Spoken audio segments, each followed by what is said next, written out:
개념 체크체크. 안녕 동생들, 여러분의 생생지라 최경일입니다. 중학교 3학년 1학기 천재교육 체크체크 공통편. 자, 우리 친구들과 첫 번째 강의 함께 도전합니다. 아하. OT에서 머물지 않고 본강의 문을 두드린 그대들의 용기를 칭찬해. 잘했어. 이제 그 다음 단계야. 끝까지 가야지. 그지? 자, 우리 친구들과 본강의 문을 열고 함께 시작해 봅니다. 여행 좋아하십니까? 좋아하시죠? 그죠? 거의 대부분의 모든 사람들은 여행을 좋아하실 거예요. 여행하면 어때요? 뭐, 낯선 장소, 설렘, 두근거림, 새로운 사람도 만나고, 못 보던 것도 보고, 그리고 조금 공부도 필요하죠? 그죠?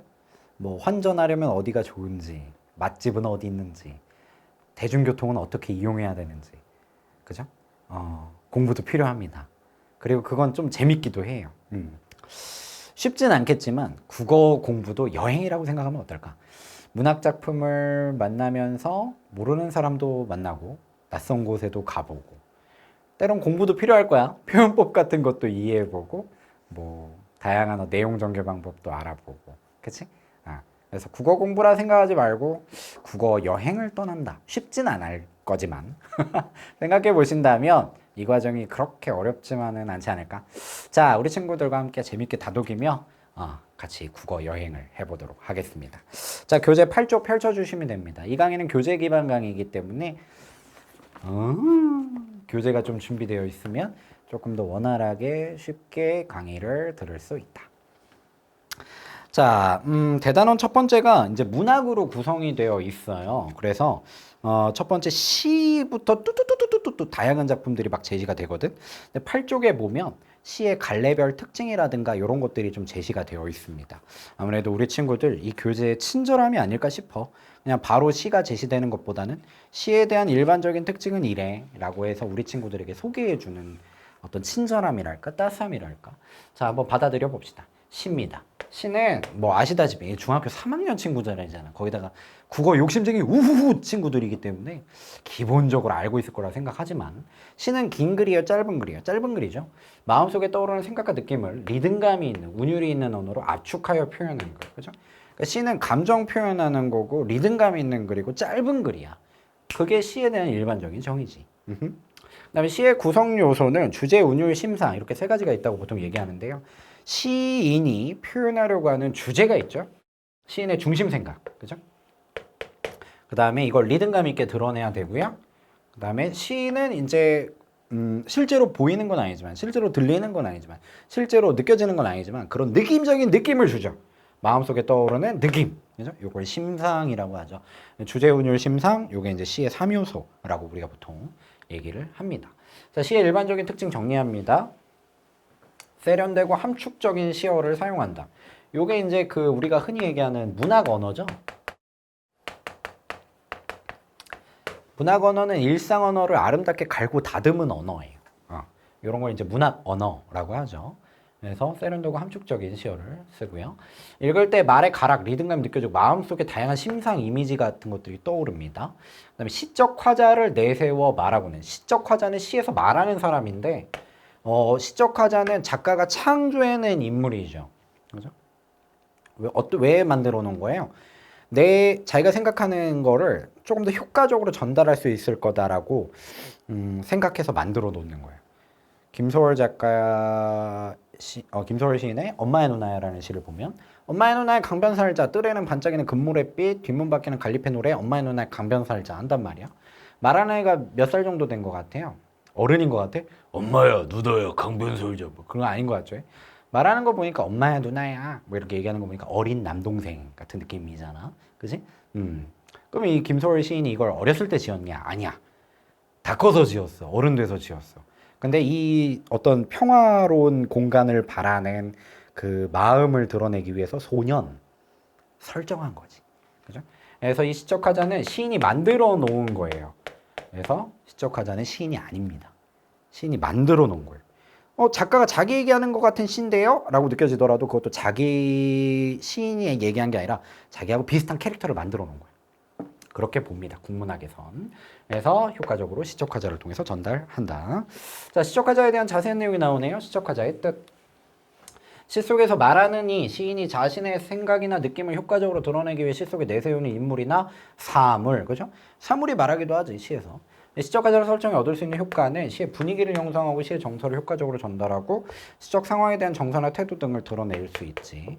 시적 화자의 유형? 화자는 시인 자신일 경우도 있고 자기와 비슷한 캐릭터를 만들어 놓은 거예요. 시인이 아닌 다른 인물이나 사물일 때도 있다. 시 속에 시인이 직접 등장할 때도 있고 그렇지 않을 때도 있다라고 되어 있는데 시인인 것 같지만 시인과 비슷한 캐릭터를 만들어 놨다는 게 국문학에서 얘기하는 일반적인 정석이에요. 그죠? 그러니까 오해하시지 마시고 선생님이 얘기한 대로 기억을 하시면 돼요. 자, 시적 화자의 변화에 따른 비교라고 되어 있는데 여기 왼편 오른편에 시가 두 개가 있죠. 왼편에 있는 게 김광석 작가의 성북동 비둘기, 오른쪽 기영도의 엄마 걱정이라는 시입니다. 이 두 시에서 시적 화자를 한번 찾아보자. 자, 시적 화자. 자, 왼편. 성북동 산에 번지가 새로 생기면서 본래 살던 성북동 비둘기만이 번지가 없어졌다. 새벽부터 돌깨는 산울림에 떨다가 가슴에 금이 갔다. 누군가 비둘기를 생각하면서 얘기를 하는 것 같기도 하고 산울림에 떨다가 가슴에 금이 갔다. 누가? 비둘기가 금이 갔다. 그러니까 비둘기 입장에서 설명을 하는, 비둘기 입장에서 말을 해주는 거예요. 그죠? 시적 화자가 누구다라고 얘기하기가 좀 어렵죠. 그죠? 숨어 있는 거 같죠, 시적 화자가. 근데 얘는 열무 30단을 이고 시장에 간 우리 엄마 안 오시네 안 오시네. 해는 시든지 오래. 나는 찬밥처럼 방에 담겨. 시적 화자가 딱 보인다. 누구? 나. 시적 화자가 딱 보이죠. 그죠? 그래서 시를 보실 때 여러분들 시를 보실 때 시에서 이렇게 나가 있는 경우가 있고 나가 없는 경우가 있어요.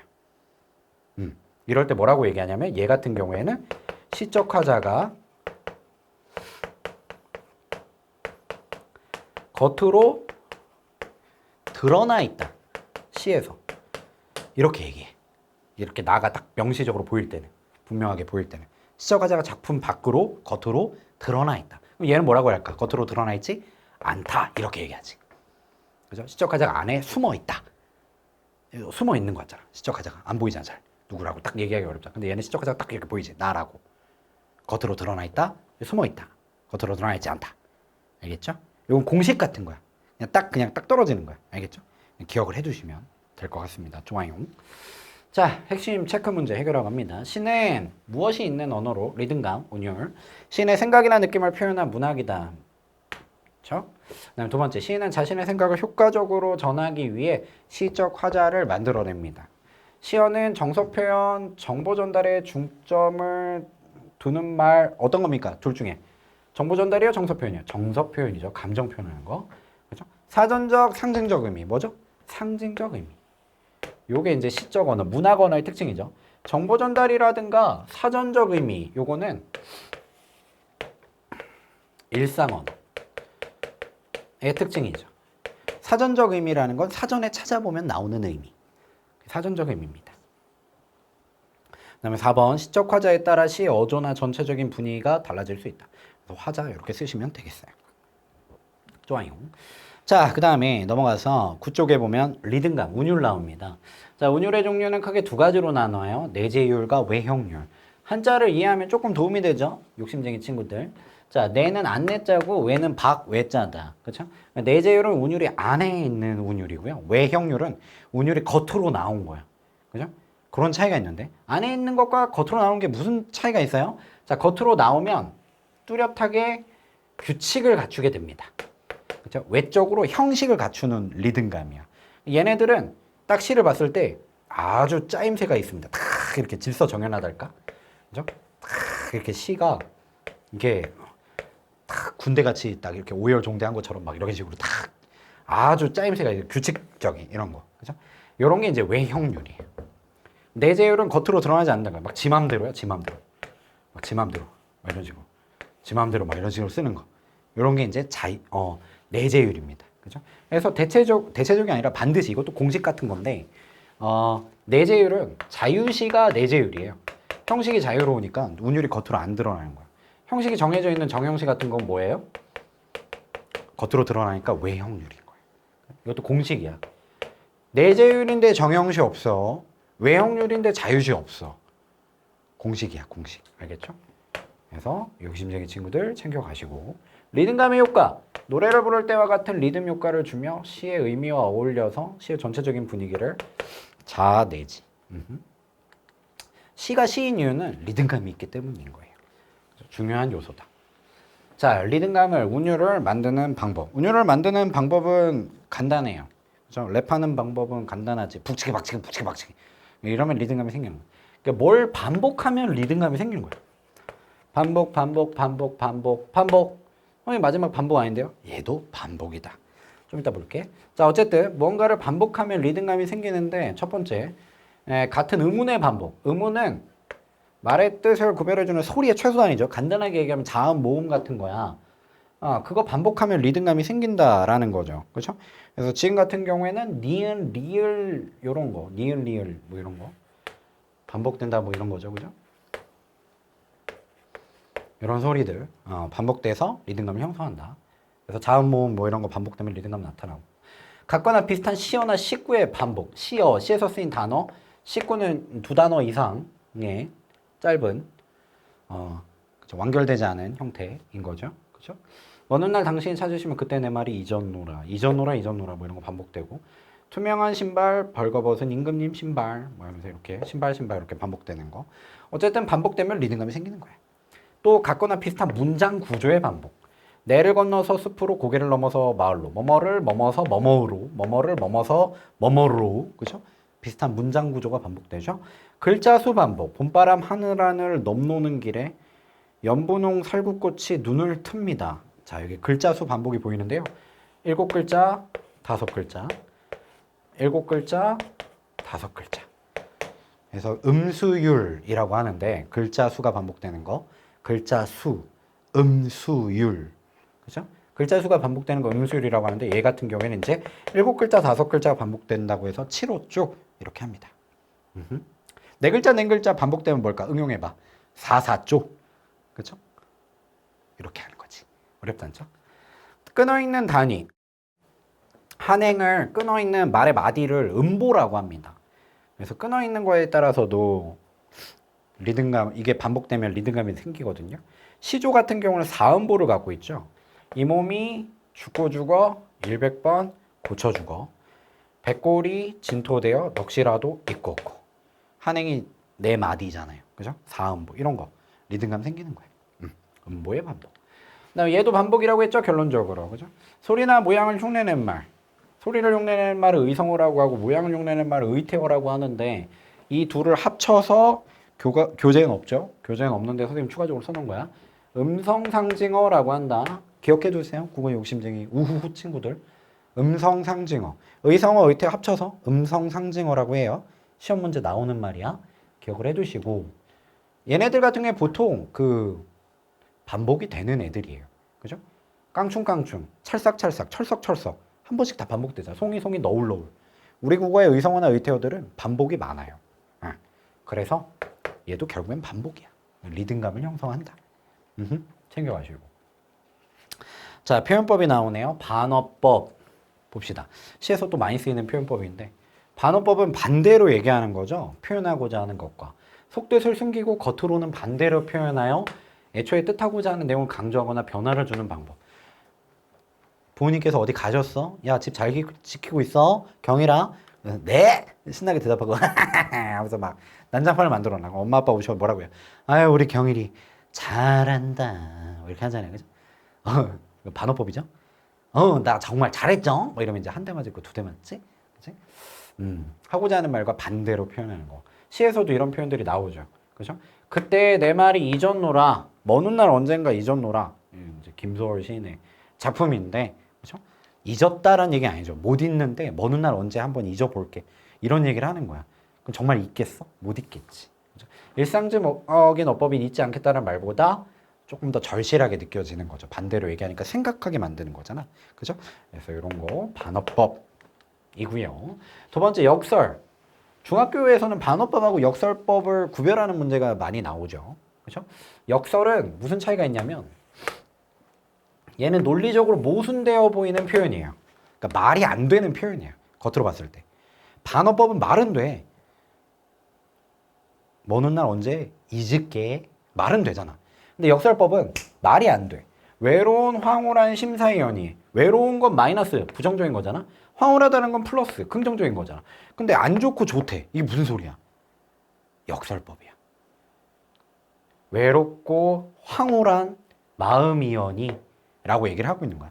요게 이제 그 유리창이라는 시의 구절인데 시인이 이 시를 짓게 된 계기가 아들의 죽음이에요. 그렇죠? 그래서 아들이 죽은 다음에 이 시를 지었는데 유리창에다 이렇게 입김을 부니까 하얗고 슬픈 것이 어른거리는 거야. 그걸 보면서 자기 아들 생각하는 거지. 그러니까 유리창을 보면서 하고 입김을 부는데 아들의 모습이 보였다가 또 입김이 없어지잖아요. 사라지는 거야. 그걸 보면서 아들을 만났다라는 황홀함, 결국엔 또 혼자라는 외로움 막 느끼는 거야. 이러면 이해가 되지. 그죠? 그러니까 역설법이라는 것은 모순되어 보이는데 그 안에 어떤 의미가 담겨 있는 거야. 그죠? 슬픈 시였었죠. 그죠? 그래서 자식을 잃은 데서 오는 외로움과 그럼에도 불구하고 이렇게 아들의 모습을 입김을 통해서 본다라는 그 황홀함, 이런 마음을 느끼고 있는 시의 절절한 시적화자의 마음인 거죠. 그죠? 역설법입니다. 자, 다음으로 풍자 갑니다. 풍자는 그 너튜버 말고요. 국어에서 쓰는 풍자가 있습니다. 국어에서 풍자는 사회나 인물의 결함이나 악덕, 모순, 어리석음 등을 직접 말하지 않고 웃음을 사용하여 비판하는 함. 포인트는 이거야. 웃긴데 뼈 때리는 거야. 풍자. 그죠? 웃긴데 뼈 때리는 거. 그죠? 이게 풍자입니다. 겉으로는 웃긴데 가만 보니까 뭐 꼬집는 내용이 있는 거야. 그러니까 기본적으로 비판의 의도를 갖고 있는 거죠. 대상의 실체를 더욱 명료하게 드러내고 대상에 대한 비판적 의식을 갖게 하는 거예요. 어떤 대상을 깎아내리고 어떤 대상을 비판하면 그 대상과 거리감이 느껴지죠. 그죠? 이런 게 이제 풍자인데, 자, 사설시조의 일부분 가져왔습니다. 여러분들 교재 오른쪽에 있어요. 두꺼비 파리를 물고 두어미에 뛰어올라 앉아 라는 시조예요. 건너편 산을 바라보니 백송골이 떠있거늘 가슴이 섬뜩하여 펄쩍 뛰어내리다가 두엄 아래 내자빠졌구나. 두엄 아래 내자빠졌어. 두꺼비가 처음에는 파리를 물고 두껍 막 이러고 있는 거야. 그러다가 백송골 매 보고 어머 깜짝이야 하면서 뛰어내린 거야. 그래서 두엄이 이제 걸음이거든요. 똥이라고 생각하면 돼. 거기 위에 막 굴러 뭐 이러면서 굴러. 그러더니 뭐라고 얘기하냐면 다행히 날랜 나였기에 망정이지 피멍들 뻔했구나. 두꺼비가 아주 센 척하는 거죠. 아우 나였기에 망정이지. 아 피멍들 뻔했어. 뭐 이러고 있는 거예요. 두꺼비 풍자하는 내용이에요. 그러면 뭐야? 옛날 사람들이 두꺼비 안 좋아했나? 개구리 좋아했나? 그게 아니라 이건 빗대어 표현한 거죠. 조선 후기로 놓고 보자면 백성들 괴롭혔던 애들이 누가 있겠어? 조선 후기에 백성들 괴롭혔던 뭐 탐관오리들, 나쁜 관리들, 그죠? 얘네들을 비판 풍자하는 거죠. 두꺼비에 빗대어가지고. 그죠? 그래서 그들의 허장성세를 비판하는 이런 목적과 의도를 갖고 있는 거죠. 그러니까 대상을 웃기게 표현하면서 깎아내리는 거잖아. 그죠? 웃기게 표현하면서 뼈 때리는 거죠. 풍자입니다. 그래서 이런 풍자의 목적은 현실 비판에만 있지 않고 그것이 개선되기를 바라는 마음이겠지. 일단 뼈 때리는 이유가 뭐겠어? 잘 됐으면 좋겠다. 뭐 이런 거죠. 그리고 또 이런 서민들이 이렇게 풀어내는 거지. 억압을, 스트레스를. 그죠? 이런 식으로 풀어내는 거죠. 작품을 통해서 승화하는 거죠. 그죠? 그런 의도와 효과가 있겠다. 좋아요. 자, 핵심 체크 또 해결하고 갑니다. 5번에. 시에서 운율이 겉으로 드러나지 않고 시 속에서 은근히 나타나는 것을 안에 숨어있는 것, 내재율이라 하고요. 운율이 일정한 규칙에 따라 겉으로 드러나는 것을 외역률이라고 한다. 타당하죠? 그 다음에 7번 말하고자 하는 내용과 반대로 표현하는 건 반어. 그 다음에 풍자는 대상을 조롱하고 비판하는데 웃음을 사용하죠. 웃음 플러스 비판, 비판 플러스 웃음, 풍자입니다. 좋아요. 자, 넘어가서 10쪽. 작품에 반영된 사회문화적 상황과의 관계. 작가가 문학작품을 창작하는데 그냥 막 나오겠습니까? 그냥 막 머릿속에서? 아니죠. 작가를 둘러싼 외부 세계를 보겠죠. 그죠? 그리고 뭔가 보고, 듣고, 느끼고, 깨달은 것들이 있겠죠? 그거를 작가가 쓰는 거죠. 뭐로? 작품으로. 그죠? 그러니까 작가는 자기를 둘러싼 주변 사회에 영향을 받을 수밖에 없습니다. 그지? 그거 보고 듣고 느낀 걸 보면서 아, 서자로서의 삶이 정말 힘들구나. 이렇게 살기 싫다. 홍길동전 이런 식으로 쓰는 거지. 자, 사회문화적 상황, 사람들이 살아가는 삶의 모습 전체인데 이게 작가에게 어떤 영감을 주겠죠. 그죠? 특정한 시대의 사람들이 살아가는 모습을 통해서 주제를 전달하려고 하겠죠. 그게 이제 작가가 이렇게 해서 창작하는 거예요. 현실을 가공해서 당대 사회문화적 상황을 토대로 작품을 창조하게 되지. 그죠? 그래서 때려 뗄 수 없는 관계다. 이들의 관계는. 시에서 드러난 사회문화적 상황을 파악하는 방법. 아, 이거 조선시대다. 이거 임진왜란이다. 이거 일제강점기다. 뭐 이런 것들 파악하는 방법. 시인이 살았던 사회문화적 상황을 고려해 본다. 시인이 딱 정해져 있다면 윤동주 하면 딱 바로 이렇게 나오잖아. 일제강점기 시인으로서의 삶을 살고자 했던 아름다운 청년 딱 이렇게 나오잖아. 그지? 특정 시대를 드러내는 구체적인 시어를 찾아본다. 그죠? 일본 순사 이러면 딱 일제강점기다 알잖아. 그죠? 시어가 함축하고 있는 상징적 의미를 생각해 본다. 그죠? 그러면 아무래도 시대적인 배경과 관련이 깊은 게 있을 수도 있겠죠. 시적 화자나 대상이 처해 있는 시적 상황을 파악해 보고 사회문화적 상황이 드러나는 배경이나 소재를 찾아보고 이러면 시에 드러난 사회문화적 상황 같은 것들을 파악하기가 용이하겠죠. 쉽겠죠? 시에 드러난 사회적 문화적 배경. 자, 시문 작가의 그날이 오면이라는 시입니다. 그날이 오면이라고 해서 특정 디데이를 그죠?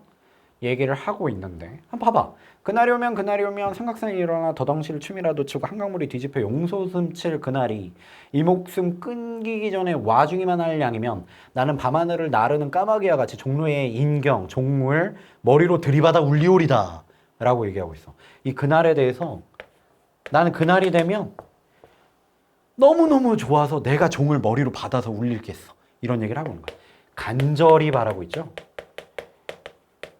이 시적 화자의 간절함이 느껴지죠. 그날에 대한. 그죠? 과연 언제일까? 이 작품의 시대적 배경이 일제강점기라는 걸 생각해 본다면 일제강점기 때 우리 민족이 간절히 바라던 그날이 뭐겠어? 일요일이겠어? 그거보다는 택배 아저씨 오는 날이겠어? 그거보다는 조국의 광복이죠. 그죠? 시대적 배경을 생각해 보면 이 그날의 의미가 좀 더 분명하게 와닿는 거예요. 그래서 문학 작품을 감상할 때 이런 시대적 배경을 연결해서 감상하는 건 좋은 감상 방법입니다. 좋아요. 자, 시에서의 심미적 체험. 말이 어려운데 심미라는 것이 마음으로, 마음 심자, 미, 아름다울 미자입니다. 마음으로 아름다움을 느끼는 거예요. 감동을 받는다라는 거죠. 심미적 체험의 뜻. 다양한 체험을 통해 어떤 대상이나 구체적인 상황에서 감동과 깨달음을 얻고 감동을 얻는 거예요. 그 속에서 아름다움을 느끼는 것. 이런 것들이 이제 심미적 체험이다. 문학을 통한 심미적 체험. 작가와 독자. 작가는 현실에서 느낀 문제의식이나 감동을 문학적으로 만들어서 표현하고 독자는 그 작품을 감상하면서 작가의 경험을 간접적으로 체험하면서 자신을 성찰함, 반성함, 돌이켜볼 수 있다. 그죠? 그래서 작가 독자의 관계에서 뭐 이렇게 그냥 가볍게 보시면 되고요. 독자와 독자. 독자는 문학을 통한 심미적 체험을 다른 독자와 공유하고 비교함으로써 심미적 인식을 확장해 나간다. 여러분들 그 드라마 재밌는 거 보고서 친구들하고 얘기하잖아. 어제 너 그거 봤니? 어머 너도? 하면서 막 이렇게 그게 공유야. 공유하면서 서로 느낀 감동을 나눌 수 있지. 확장해 나갈 수 있는 거지. 좋아요. 자, 제막매가라는 작품을 이런 식으로 소통할 수 있다라고 해서 뚜뚜뚜뚜 나오는데 교재 내용을 캡처했습니다. 보시면 제막매가가 내용 19절이 이렇게 되는데 이 시를 쓴 그 시인이 그죠? 누이의 죽음을 바탕으로 쓴 거죠. 누이가 이렇게 일찍 세상을 뜨다니 너무 슬프구나 하면서 어느 가을 이른 바람에 여기저기 떨어질 잎처럼 같은 나뭇가지에 나고서도 가는 곳을 모르겠구나 하면서 누이의 죽음에 대해서 슬퍼하는 그런 내용의 시를 지었는데요. 그렇죠? 이것과 관련돼서 작가는 현실의 심미적 체험에서 얻은 정서를 리듬감 있고 함축적인 언어로 노래 갈래죠. 이거 향가인데 정확하게 얘기하면 노래 갈래로 이런 식으로 표현해냈고요. 독자는 작품을 읽으면 작가의 경험을 간접적으로 체험하고 아 가족이 죽었구나 안타깝네 뭐 이런 생각하면서 느끼면서 또 이제 심미적 경험 문학 작품을 마음으로 받아들이는 경험을 할 수 있고요. 독자는 다른 독자와 문학을 통해 얻은 감동과 깨달음을 공유하면서 그죠? 가족의 중흥이 너무 슬펐어. 나도 사실 이런 일이 있었는데 하면서 또 얘기할 수 있겠지. 그지? 그래서 확장해 나갈 수 있겠지. 그래서 시에서의 심리적 소통은 뭐 이런 식으로 이루어지게 된다. 작가가 쓴 걸 감상해서 이해하게 되고 독자는 또 독자끼리 서로 간에 공유하면서 또 이해하게 되고 뭐 이런 거지. 핵심 체크 문제 9번. 작가는 작품의 당대의 사회문화적 상황을 반영하여 주제를 전달한다. 타당하죠. 그죠? 동그라미. 네, 10번 문제. 돈 벌러 간 아빠 계신 만주땅 지동가에서 시어 지도가 이 시의 사회적 문화적 배경을 드러낸다 라고 되어 있는데 요게 지금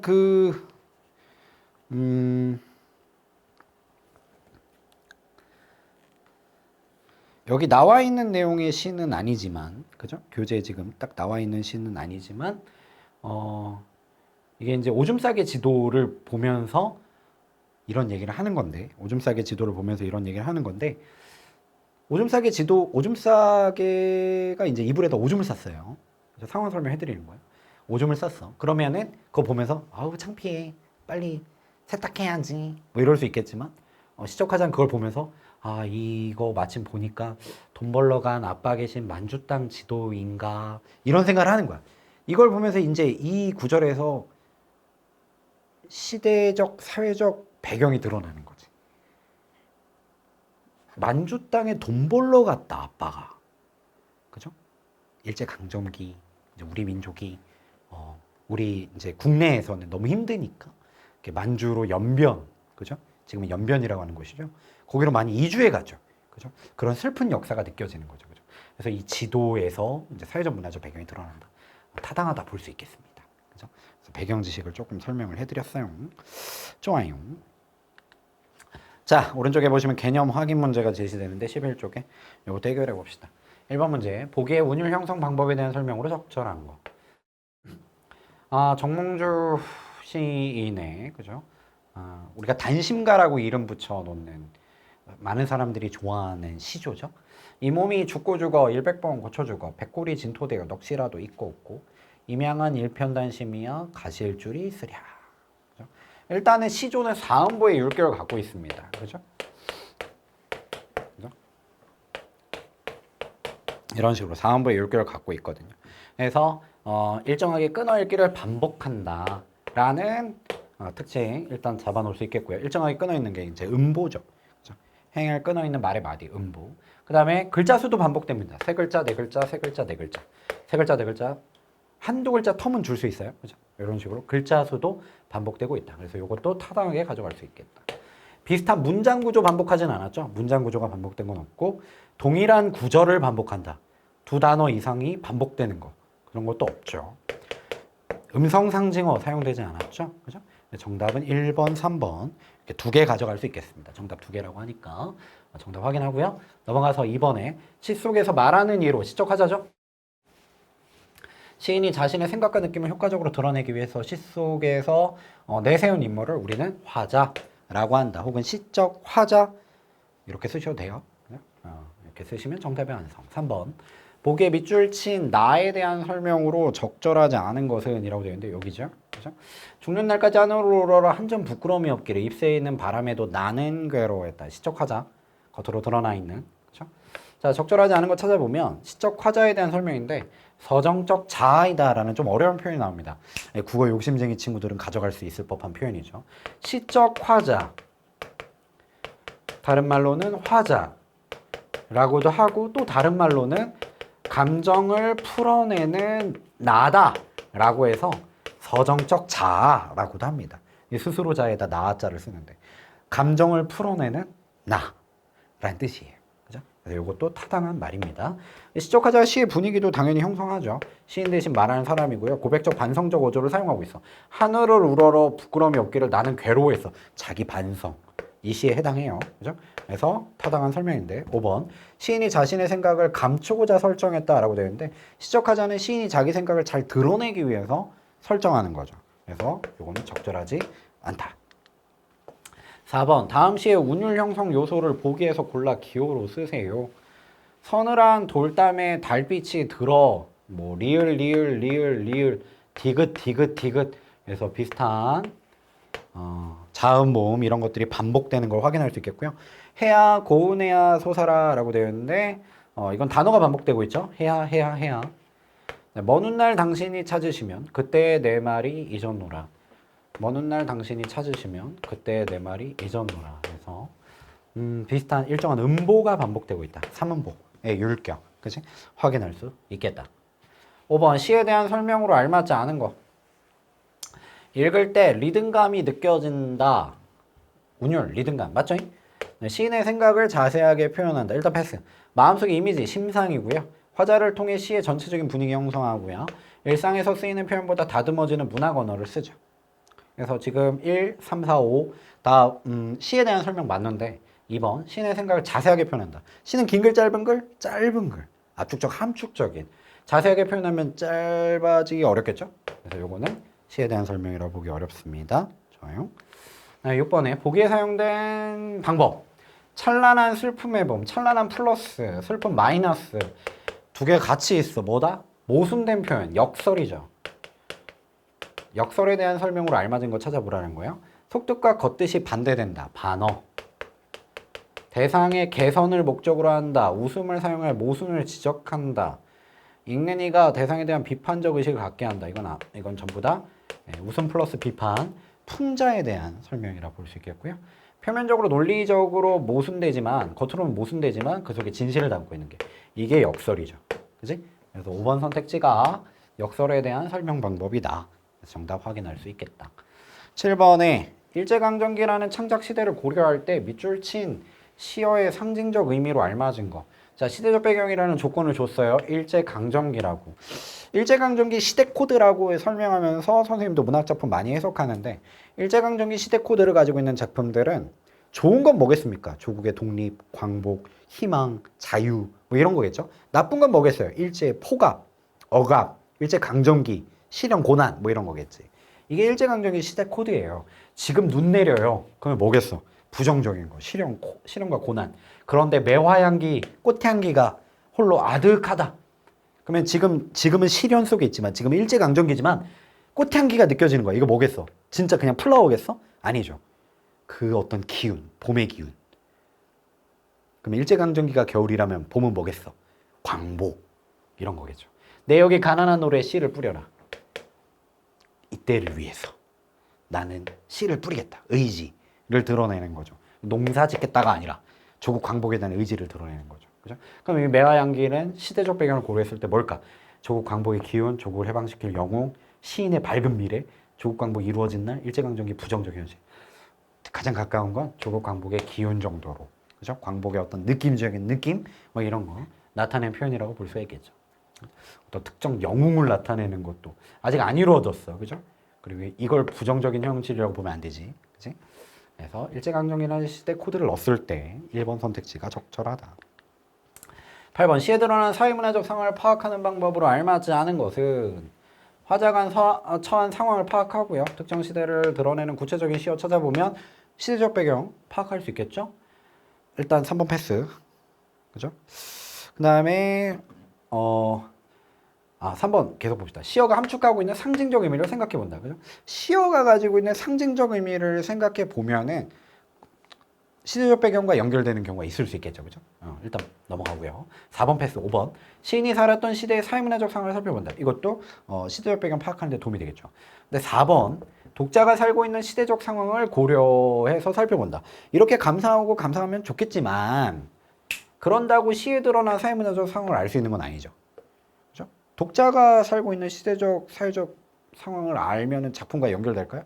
그건 아니잖아. 그치? 얘는 조금 거리가 있다. 그치? 그래서 4번은 시에 드러난 사회문화적 상황을 파악하는 방법으로는 적절하지 않다. 근데 감상할 때 이렇게 하면 좋긴 하겠죠. 그죠? 같이 뭐 비교도 해보고.